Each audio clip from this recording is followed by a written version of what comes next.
Endapo utabeba ujauzito ukiwa na hali zifuatazo, fahamu kwamba mimba yako muda wote inaweza kuharibika au kujifungua kabla ya wakati au mimba yako ikatunga nje ya mfuko wa uzazi, kwa sababu hizo zinaenda kuharibu mfumo wako mzima wote wa uzazi. Kitu cha kwanza kabisa ni mwanamke ambaye ana changamoto ya hormone imbalance. Mwanamke mwenye changamoto ya hormone imbalance akipata mimba yake muda wote inaweza kuharibika au kujifungua kabla ya wakati, kulingana kwamba hormone imbalance zinaenda kuharibu kwenye mfumo wake mzima wote wa uzazi, hasa ile hormone ya progesterone, yani ile hormone ya mimba inashindwa kwenda kushikilia ule ukuta wa mimba na kupelekea mimba yako muda wote kuharibika.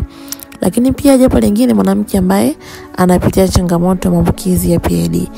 Mwanamke ambaye ana changamoto ya PID kwenye mfumo wake mzima wa uzazi, kwenye vile via vyake vya uzazi, ni ngumu sana kupata mimba yake kaweza kudumu. Lazima mimba yake inaweza kuharibika muda wote, kulingana kwamba pia kwenye ule ukuta wa uzazi unashindwa, kwa mwisho wa siku mimba inaharibika.